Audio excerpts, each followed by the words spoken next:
Imagine a smart home assistant that is just waiting for you to open the door. It instantly knows that it's you and immediately adjusts lighting and heating to your comfort settings. Your smart assistant follows your movements, opening doors as if by magic, adjusting the lighting as you go, and handing over from one speaker to the next.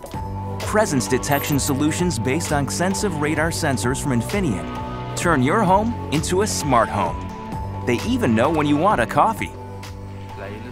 No need to wave your arms, authenticate yourself, or use a specific keyword with Extensive. Your smart speaker knows it's you, responds to micro movements, and executes your every wish. Screens light up as you approach. Say goodbye to always-on displays, automatically turning off again as you walk away.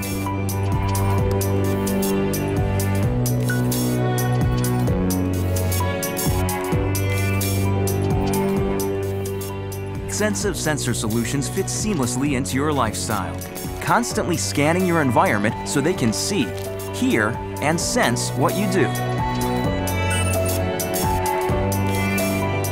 They convert all this data from the real to the digital world, and can even predict your next move, almost with the skill and intuitive sensing capability of a human.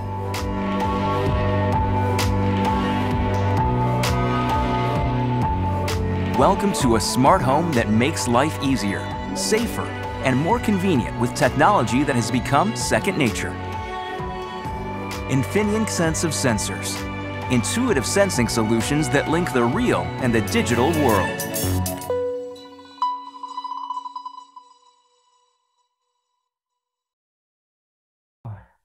Hello everybody. Now I would like to introduce the second presentation titled towards Self-Supervised Feature Learning for Online Diagnosis of Multiple Faults in Electric Powertrain. And the speakers is Dr. Yagay Sinayakai from the University of Essex, Norway. And now I will introduce briefly. He received the Bachelor Science degree in Electrical and Information Engineering from University of Rihuna, Sri Lanka in 2007, and the MBA degree in Technology Management from University of Moratuwa, Sri Lanka in 2012, and the Master Science degree in Renewable Energy and the Doctor degree in Mechatronics from the University of Essex, Norway in 2014 and 2020. Respectively. From 2016 and 2019, he has been a research fellow with the University of Essex, where he is currently a postdoc research fellow with the Department of Engineering Science. His research interests include the fault diagnosis and control of electric powertrain, renewable energy system, data analytics, signal processing, and artificial intelligence. So now the time for the presentation of Dr. Yagay. Okay, please share your presentation. Yes. Okay. Hello everyone, and good evening. I think it's good evening for your side. In Norway, it's still morning. So my name is Jagat Senanayaka. So today I'm going to present some of my recent research results. So the title of this presentation is Towards Self-Supervised Feature Learning for Online Diagnosis of Multiple Faults in Electric Powertrains. So here I'm going to explain the agenda for today's presentation. First, I will introduce the basic details about electric powertrains, and next I will give the condition monitoring aspects of an electric powertrain. After that, I will give some basic overview of machine learning algorithms which will help to understand our proposed online self-supervised condition monitoring system. So all these first 3 steps, I give the background information to understand our proposed fault diagnosis system. After that, I will give the conclusion and some future thoughts about this research. Okay, what is an electric powertrain? So electric powertrain is a device which we use. We can convert electrical energy. So in this side, we have electrical energy. We can convert this electrical energy into useful mechanical energy in machines. So what kind of machines? So it may be an electric vehicle, it may be a pump or propulsion system in a ship, or it can be a fan or anything. So how we convert this electrical energy into mechanical energy is using basically electric motors, and we have gearboxes to match the load and speed demand between motor and load. So therefore we need a gearbox. And to control this motor, we have here power electronics control unit. So this whole process we call energy transformation, and we need a powertrain to do that. So in this study, I'm going to use part of this power train. So that is the motor and gearbox. I'm focusing on motor and gearbox for diagnosis. So this is the for diagnosis tool, the gearbox and motor we used in our laboratory. Okay, moving into some applications of electric powertrains. So this is an electric vehicle. In electric vehicle, you can see electric powertrain. So you have battery as the electric power source, and the motor and the gearbox, and the wheels as the load. So similarly, we can see electric powertrain application in trams, electric trams, or in electric ships. Or propulsion system in this ship is electric. And also there's an increase in trend in electrification of agricultural and construction vehicle. For example, this is a electric tractor. So this will be electrification of our machineries or vehicles will be the future.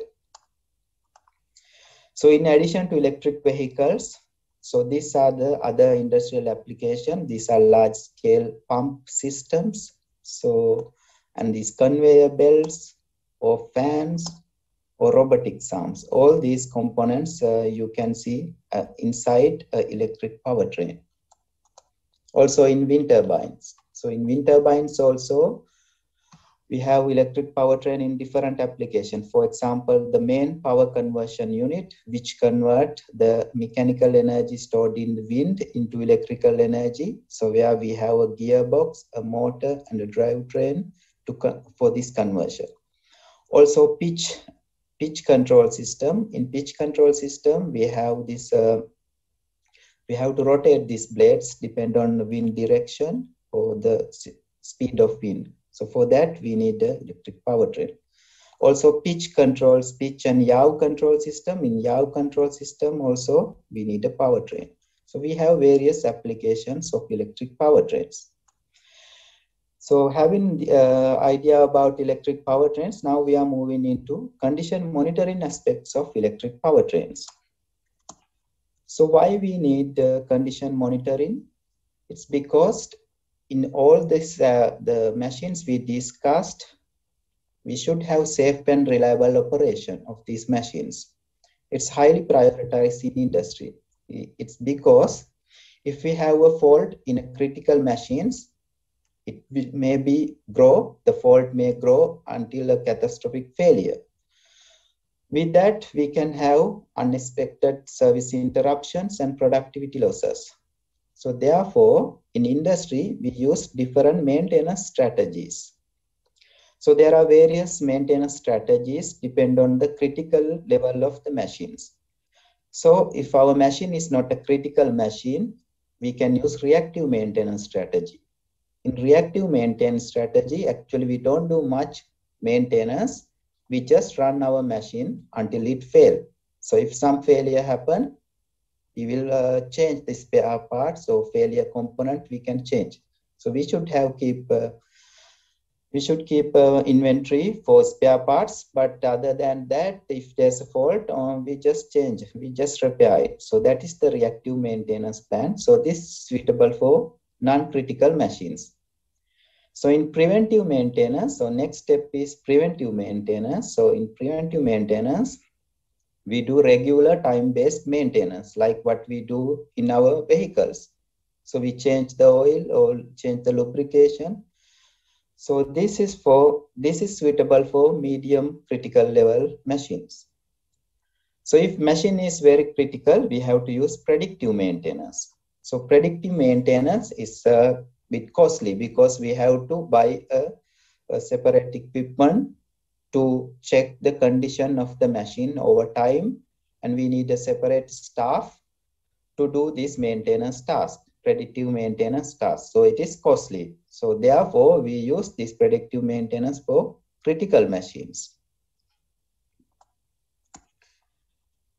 So in these predictive maintenance practices, the most popular one is condition-based maintenance. So in this condition-based maintenance, what we do is we use condition monitoring technologies for fault diagnosis and prognosis and scheduling the maintenance plan. So what are these condition monitoring techniques available for electric powertrains? For example, we can measure the temperature of the electric powertrain. If there's a deviation of temperature, let's say we have a rise of temperature, so that may be a sign of some fault. Also, we can measure the vibration of the electric powertrain. So we can keep on track of this normal vibration level, but if we see a sudden high vibration, so it can be a sign of a failure, a fault. Also, we can do gearbox oil analysis, also motor current analysis for electric motor faults. So depending on application, we have to select proper condition monitoring technique. So if you consider the type of faults we can expect from electric powertrains, so it can be electric motor faults or gearbox fault or control system faults. In electric motors, we can have bearing faults or interturn short circuit stator winding faults. If it is a permanent magnet motor, we can have a permanent magnet demagnetization fault. In gearbox, we can have gear faults, various kind of gears and bearing faults. Also control system, we can have failures in power transistors or capacitors, etc. Now, if we consider these fault diagnosis approaches, so we can have various types of fault diagnosis approaches. So mainly we have three types. The first fault diagnosis approach is model-based fault diagnosis. So in model-based fault diagnosis, we have the real system. For example, let's say this is our machine. And then we have to make a precise mathematical model of our system. So let's say this is the system model. And now what we do is we give this input signal to both our mathematical model and the real system. And then we get the output from both real system and mathematical model. And then we compare this residual signal. By comparing this residual signal, we can understand the system behavior. So if there's whether it's a healthy system or faulty system, or then we can isolate faults. So we can do a lot of things.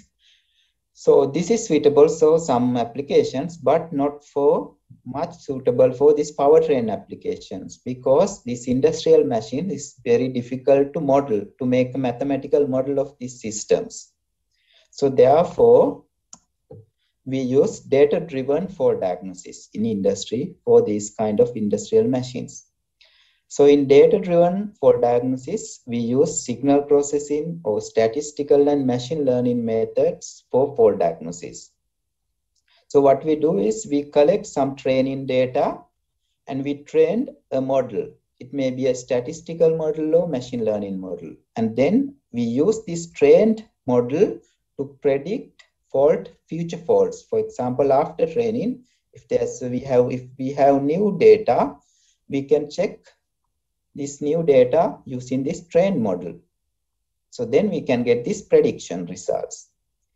So this prediction result, we can evaluate whether we get a proper, it's correct or wrong. And if this is not as our expectation, if these predictions are wrong, what we have to do is we have to select a different model, or we have to change the parameter of the model. So in this way, we can train a proper model. So that model may be a statistical model or machine learning model. So the third approach is the hybrid approach. So in hybrid approach, we use combination of model-based and data-driven models. So having this basic understand about electric powertrains and these condition monitoring aspects of electric powertrains, now I am moving into the machine learning algorithms. I'm going to give a very basic overview of machine learning algorithms, which will help to understand our proposed algorithm.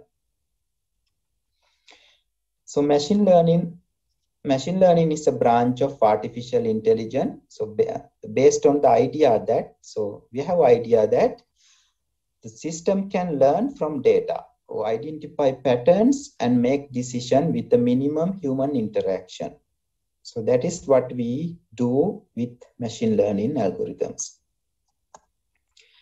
So the core of a machine learning algorithm is nonlinear optimization. So those are powerful optimization algorithms. So how we do this optimization is based on our data. So if you draw a very simplified block diagram of this machine learning algorithm, so here we have machine learning algorithm for different applications, and this side we have input data and output data. So this algorithm maps this input data into outputs. So how this mapping happen is using data, it optimize and it try to find a model, try to fit a model. So this input data component we called features. So therefore, what this algorithm does is using these features, it try to make a data-based model which can map given input into output. So we have different applications in machine learning algorithms. So for example, classification, if we want to classify different things, for example, if you want to classify animals from buildings, if you have a set of images, and these images, we have some animals and we have some building structures. So we want to classify.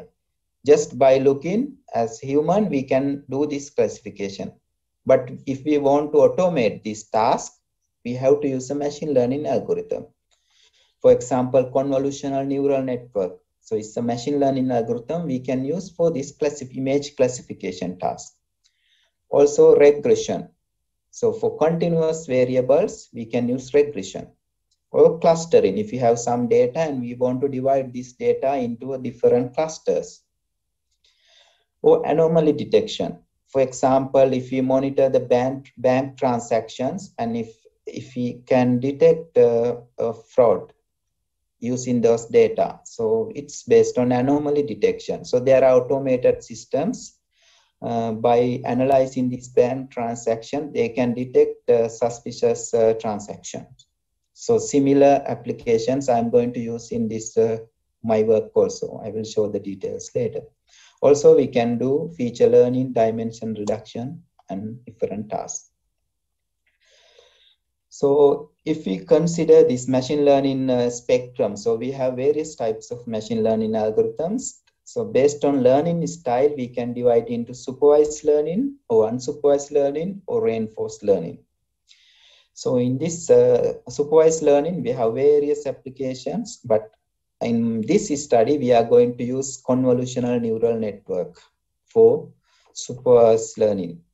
So the proposed algorithm, we have unsupervised learning also. For example, for that I'm going to use Oneplus support vector machine algorithm. So just to name these two, but we have many other supervised and unsupervised learning algorithms. So we don't have too much time to discuss. So I'm moving forward to give this basic introduction. So now we know the some basic of machine learning algorithms. So how we develop a machine learning algorithm for a given application. For example, in this fault diagnosis application. So what we have to do is we have to first step is prepare the input data, or we have to generate features. For example, in electric powertrain application, let's say we select the vibration data for fault diagnosis.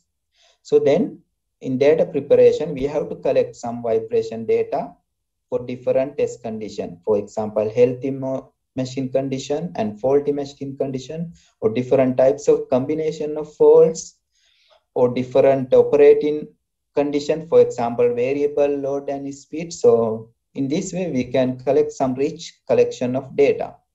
And from this data, we have to collect features. Features are the most abstract, useful information for this given task.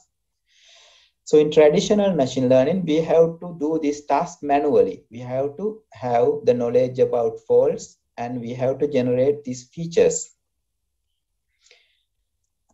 Then we have to select a proper machine learning algorithm for our task, and then parameters. We have to assign parameters for this machine learning algorithm, and then we can, based on this collected vibration data, we can train a model. After that, we can use separate data. We call it validation data set, which we haven't used for training this algorithm. And from that data, we can test the performance of this trained algorithm. And if we get better performance, we can use this algorithm. But if it is not, if we don't get proper performance, we can change the parameter, or even we can change moving into a different algorithm.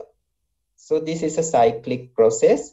In this process, somehow, finally, we have to find a proper model which give better results for our validation data. So this is the traditional machine learning process. But in fault diagnosis or any application, this feature generation is challenging and time-consuming task. Therefore, in present, we have a new machine learning branch of machine learning algorithm. We call it deep learning algorithms. In deep learning algorithms, we don't need to do this feature generation manually. So feature generation and this classification or regression task is included in the algorithm. So feature now with deep learning algorithm, this feature generation also automated. So how the machine can understand, the machine learning algorithm can, or deep learning algorithm can understand the features for the given task. So therefore, in our study, this given study, we are going to use a convolutional neural network. So that is a deep learning algorithm. We don't need to do manual feature generation, because in complex fault diagnosis application, it's very difficult to do this manual feature generation. So now if we a little bit consider about the performance of a machine learning algorithm. So the performance of machine learning algorithm depend on mainly the quality of data, input data. So we can't give some garbage data into the algorithm. We have to use proper data. So the level of the detail and diversity of this data is highly influence the performance. So if we have large number of relevant data, that is very important to get the better performance. So when we evaluate the performance of a given machine learning algorithm, we have various aspects we have to consider. For example, confusion metrics we can consider, and the classification accuracy, precision, recall, or other factors like robustness of the algorithm, which noisy data. System may be, the model may work with normal data, but when we have a fault, when we have noisy data, the system may give a bad, wrong classification. So therefore, our algorithm should be able to handle noisy data. So there's another problem, this overfitting, also generalization of this result. So we can train an algorithm for a given machine. Now problem is for another machine, will this trained model will work for another machine? So that is the generalization problem. So also computational time. So our algorithm should be able to efficiently run in an average computer or something. So we have to consider these performance factors. So with all this knowledge, what we find is these deep learning algorithms are better for this complex fault diagnosis application I'm going to show. So I'm going to show how I solve this complex fault diagnosis application where we have multiple faults and variable speed and load conditions.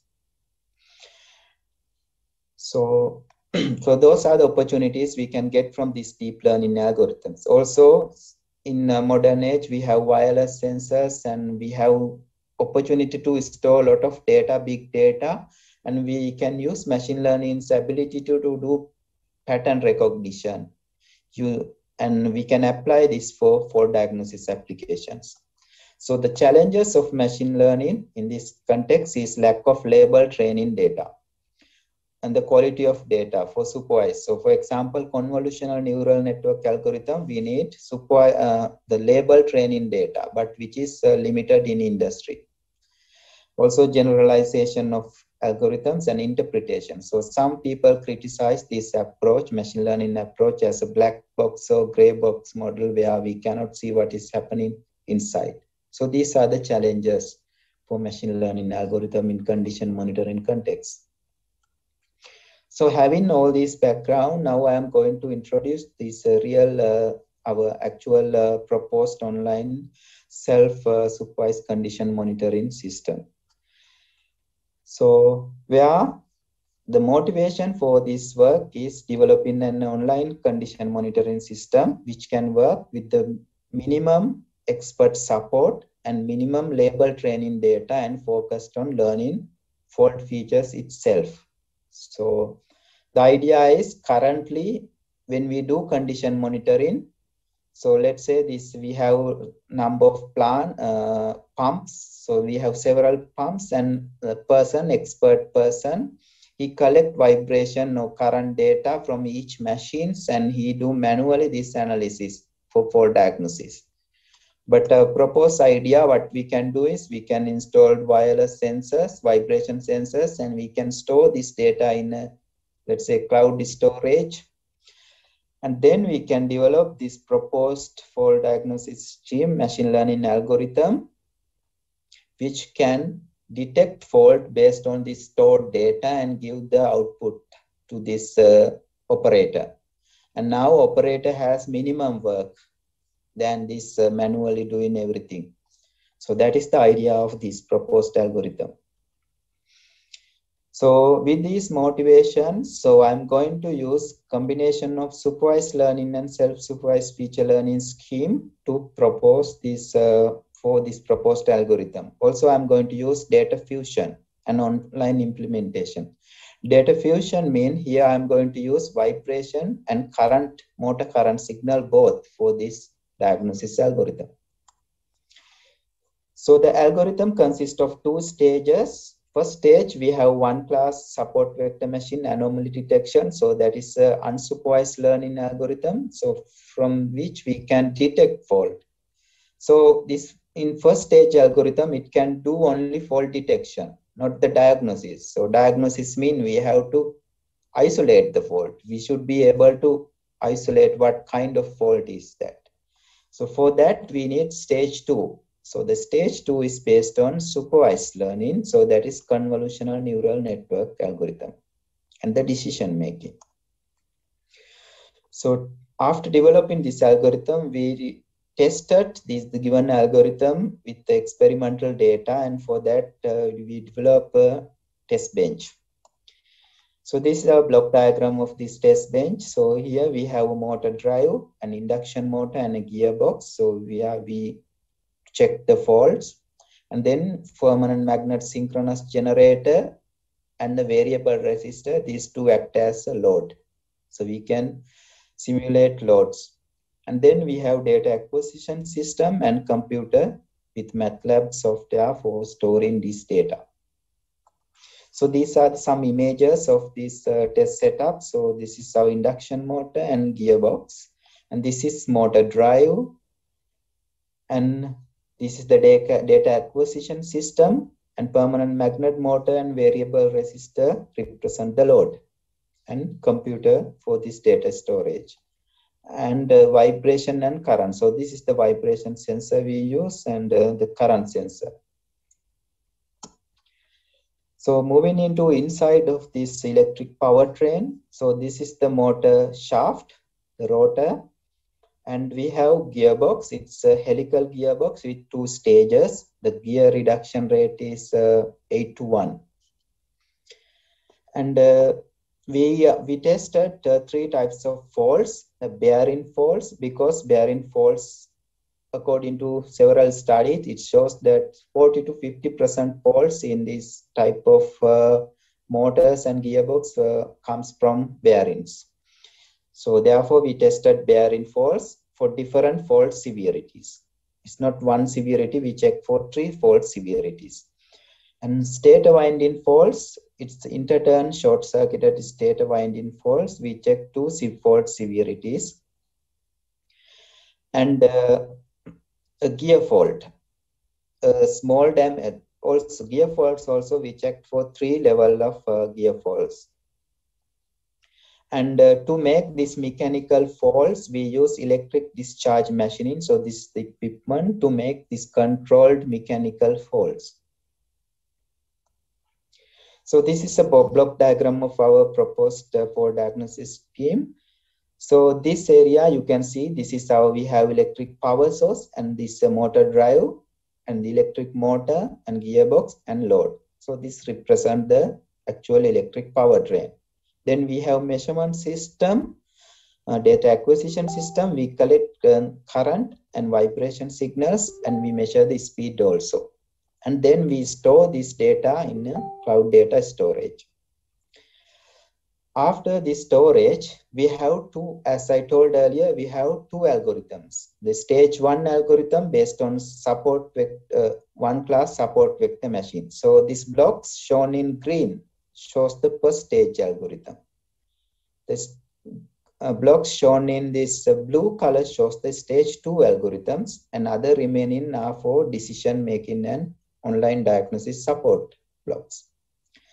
So with this storage data, we stored the RMS of vibration and current data, and we use the average speed of this collected data as the features to train the 1 class SVM algorithm. From this 1 class SVM algorithm, we can detect faults. So, and this detected fault we can show to the maintenance department. Same time, if this algorithm detect a fault, what it does is give the instruction to train a convolutional neural network algorithm based on this incoming data. So in this way, similarly, when we have some fault, so let's say the machine is healthy condition initially, so it works fine, and we have a gear fault. Let's say we have a gear fault. So when we have a gear fault, this 1 class SVM algorithm detect a fault. And once it detected, it doesn't know which type of faults or any more details. So then with this new incoming data, the CNN algorithm, one CNN algorithm is trained to detect, automatically trained to detect these gear faults.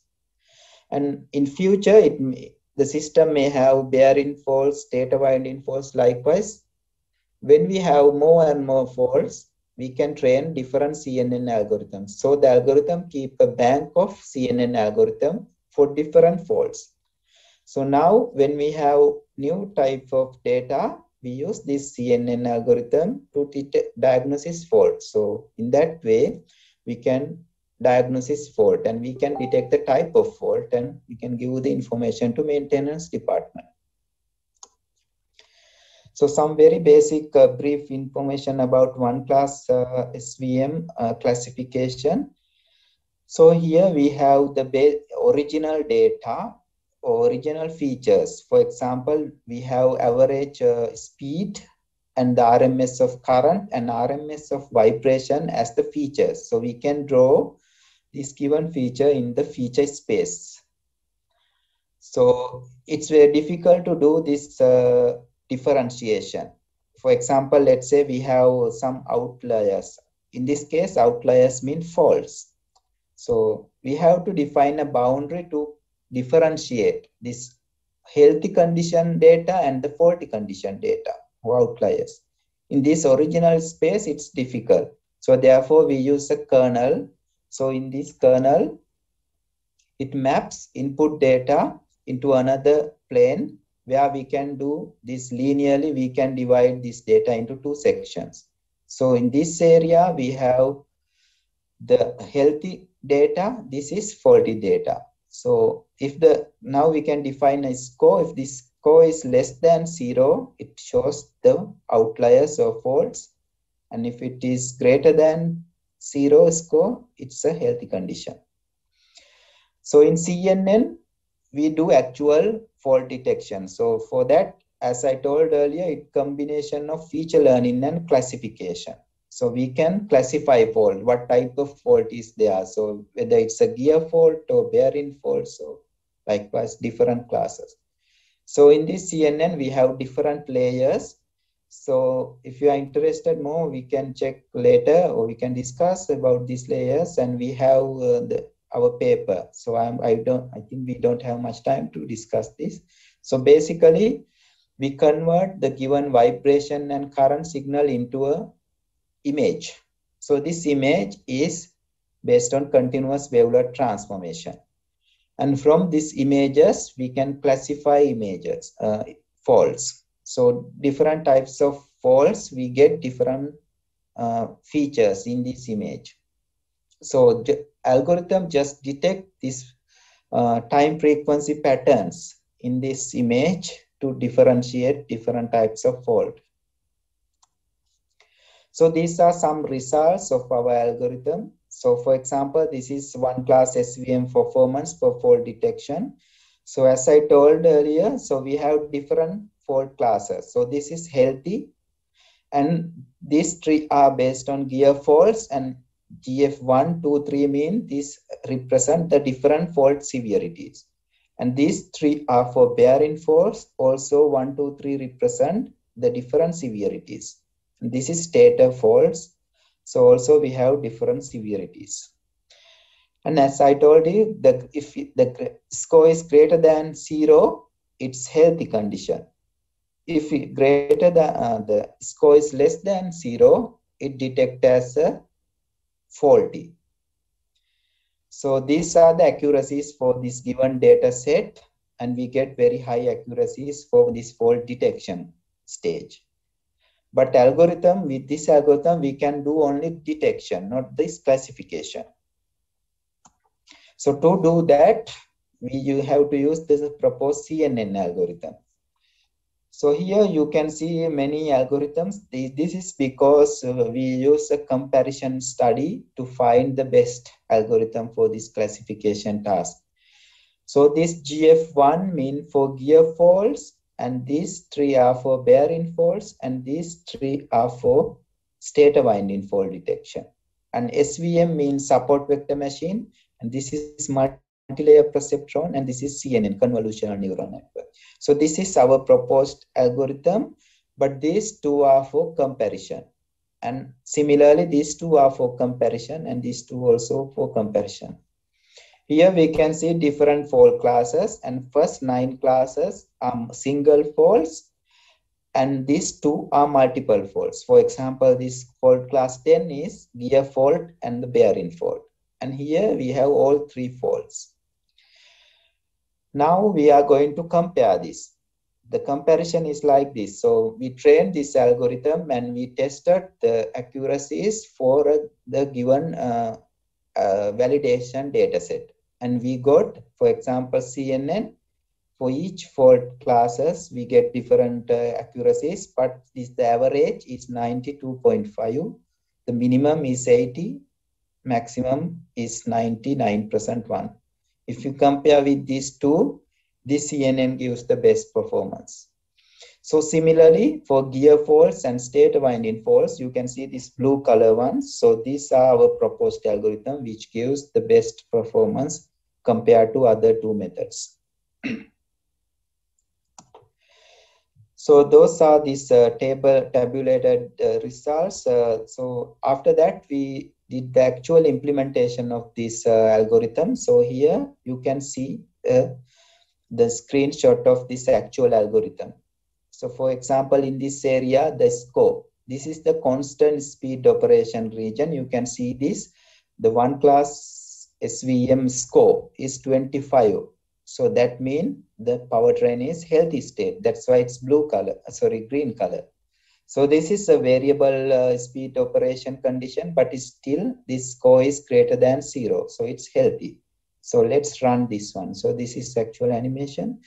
So over time, so this is an online system. Over time, what it does is collect the vibration and current and average motor speed and calculate a score. So based on this score, it compare whether it's greater than 0 or not. So now still it's greater than 0. So machine is healthy condition. Now it's going to have a fault. So now this average score is minus 1.37. So that means this is a faulty case. So stage 1 algorithm, it can detect this fault. So, but we need stage 2 algorithm for diagnosis. So this one. So for that, so we have here CNN algorithm. So you can see the CNN algorithm results. So as I told, we have collection of CNN algorithms, bank of CNN algorithm specified for detecting each fault. For example, this one is for gear fault detection. This for state winding fault. This is for bearing faults. And when we have future faults, we can assign these two CNNs for fault diagnosis. So in this given scenario, you can see the classification, the CNN score is closer to 1. This means we have gear fault. We have gear fault and score is closer to 1. That means we have a high confidence on this accuracy. Okay, now I'm going to conclude my presentation. So you saw that existing diagnosis method based on the signal processing and statistical or domain feature generation, that is very difficult for complex fault diagnosis applications like variable speed and load condition and multiple fault diagnosis cases. So for those applications, we have to use different approaches. Also, when we use these methods, we have limited label training data and the limitation of generalizability of this algorithm. So to solve this, I proposed pattern recognition based CNN algorithm. So where we use both current and vibration data. So we use a data fusion and we can detect multiple faults at variable speed and load conditions. Also, we proposed online condition monitoring system and self-supervised feature so that we don't need label training data and system can automatically learn faults when it arrives.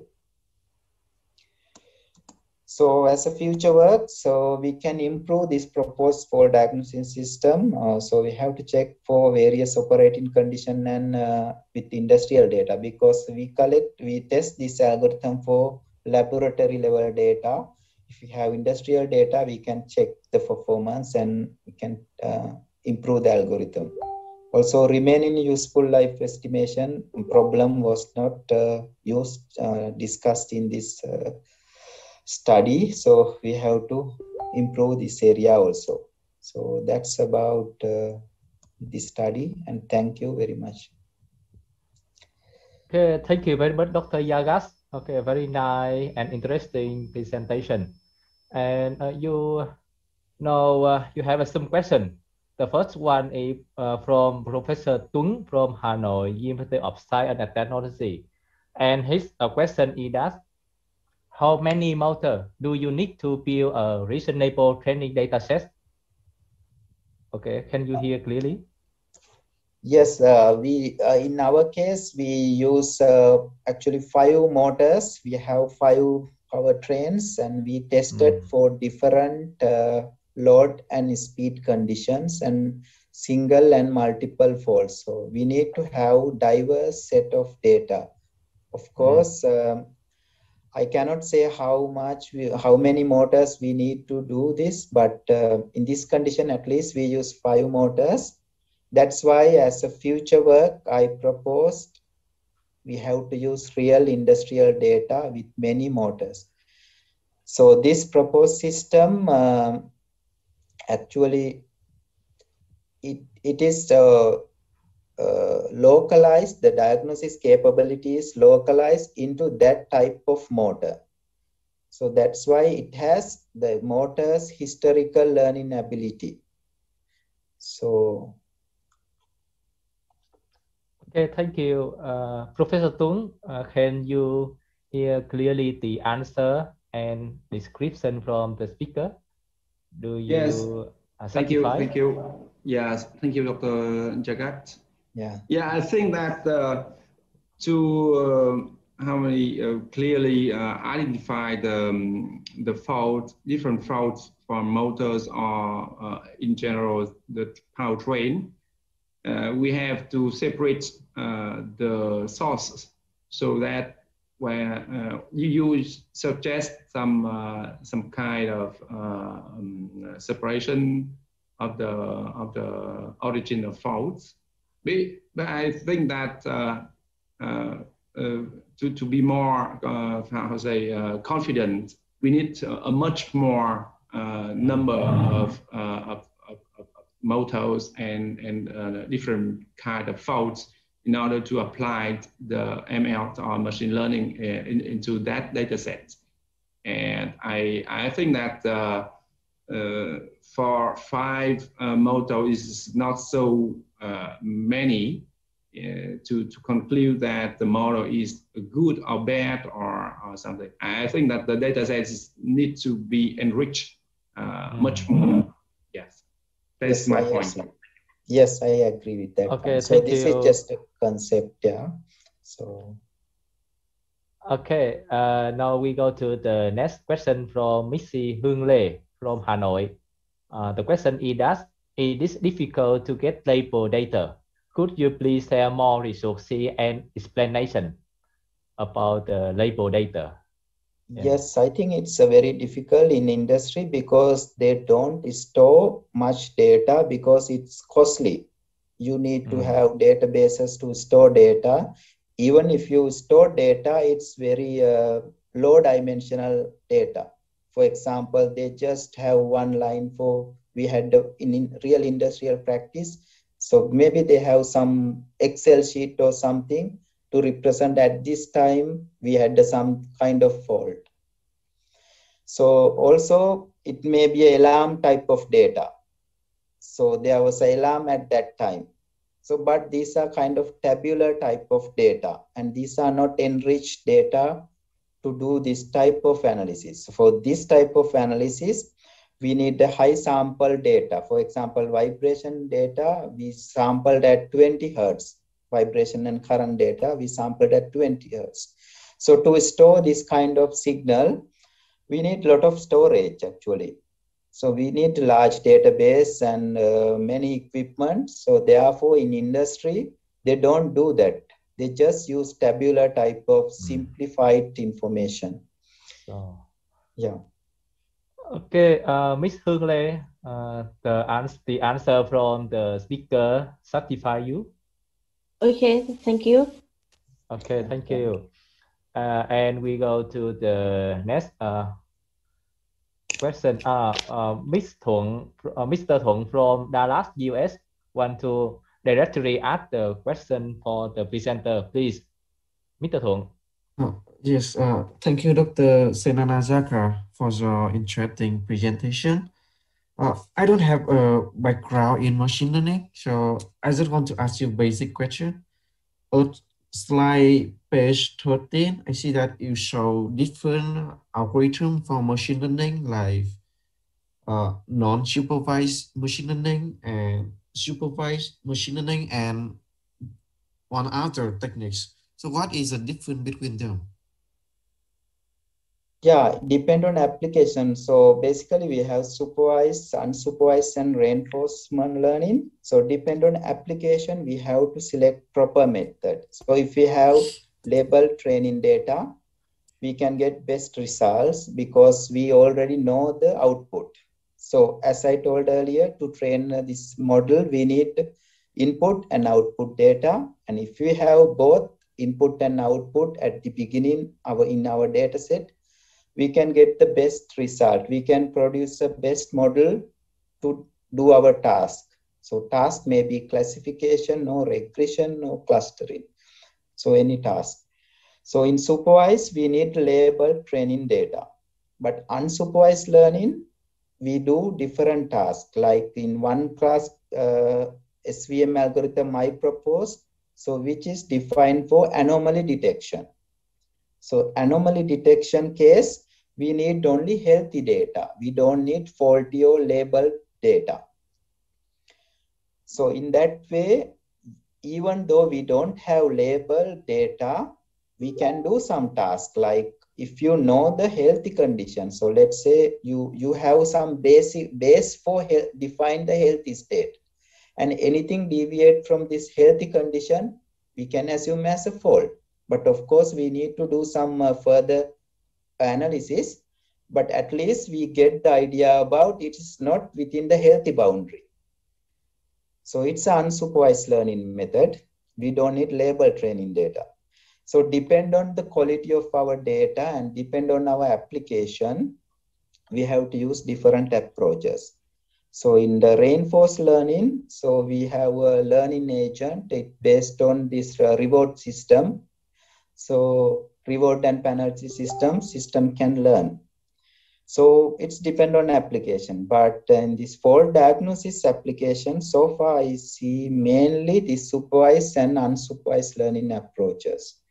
So reinforced learning may be suitable for other applications. Yeah.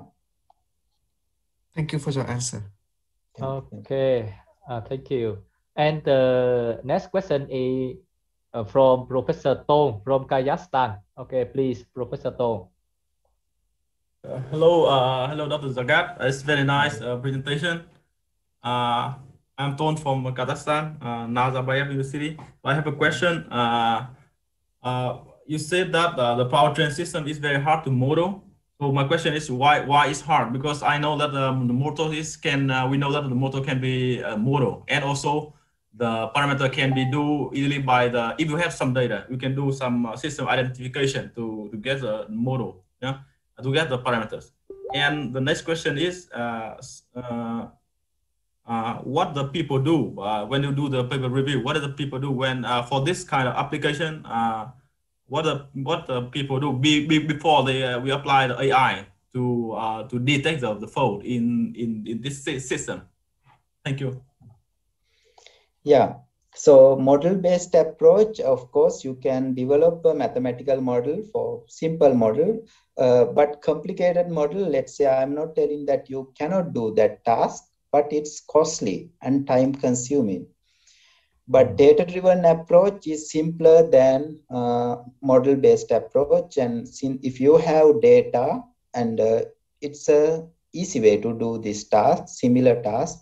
Of course, I saw there are many model-based approaches, but you need to do a lot of additional tasks. You can model, for example, modified winding function or finite element analysis. So we have various, so the system identification, of course you can do, but it's when machine get complicated. So you have to add all this complication to this your model also. So in that way, compared to model-based approach, it's time consuming. So that's my idea about model-based approach. And your second question was, can you please a little bit? Yeah, my question is, what is the conventional technique? Yes, conventional. Yeah. Yes, conventional technique is, as I told, we have, let's say, powertrain diagnosis. We can use vibration signals. Mainly they use vibration signals. They analyze vibration signals. For example, regular time interval. Let's say every week, manually they collect vibration sensors using this equipment, and it is stored in computer, and they have software, and they manually, they can do, for example, spectrum analysis, FFT, and they can analyze signal in frequency domain. And if there's a fault, we can see some frequency bands are excited, depend on this type of faults. So then this person should have proper training to do this vibration-based fault diagnosis. For example, there are some ISO standard also, and ISO process also for this vibration analysis. But it's expensive for industries because they have to maintain a separate maintenance team, and they have to buy software and hardware tools, and they have to train these staff. So they do it manually with some computer support, but it's an additional task. So that's why in this proposed method, I'm trying to do part of this to automate this process. I think. I see. Thank you. I see. Yeah. Thank you. Yeah. You answered very clear. Yeah. Thank you. Yeah. Okay. Any question more? Any more question for the speaker? Okay, maybe no. Okay, Dr. Yagas, I have one question for your presentation.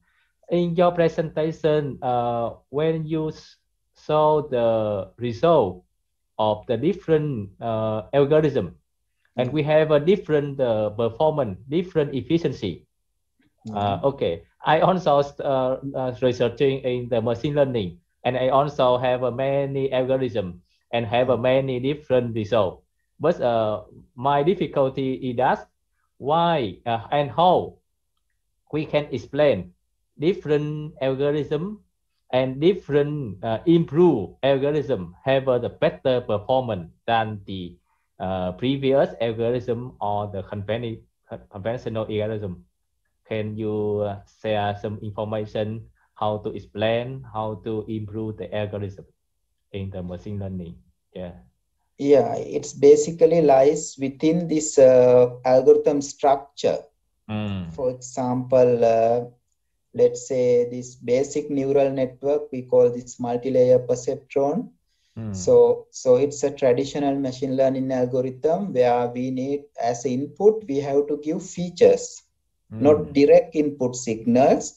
From input signals, we have to extract most important information for that algorithm called features. It's an additional process. But for example, convolutional neural network, so in that case, feature generation and classification are combined into one algorithm.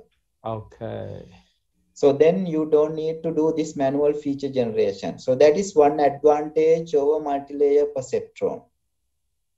So that's how with different approaches, different algorithms, it has its own structural and parameter variation. So depend on that, it gives different performances. So for example, convolutional approach, we use basically the image classification. So we use convolutional filters. So it's very strong against some noises. So it's cancel out noise. So when we compare others, others cannot compete with this given task, for example, image classification. So therefore, for different algorithms, we have to little bit go deep into the algorithm and structure, and we have to select proper algorithm for a given task. Okay, thank you very much for your nice and detailed explanation. Okay, and again, thank you so much for your interesting presentation, Dr. Yagas. Okay, and we have a good and very direct discussion today. Okay, thank you very much. Thank you for having me. Yeah. Okay. The presentation of Dr. Yagas is completed. And in this slide, the VPES, we would like to thank the company Infineon for their Sky support at the Go Basket for the VBest. Okay, thank you very much. And the last one, to complete the webinar, please turn on your camera for the organizer to take all participant photo for this webinar. Okay, everybody, please turn on your camera in your PC.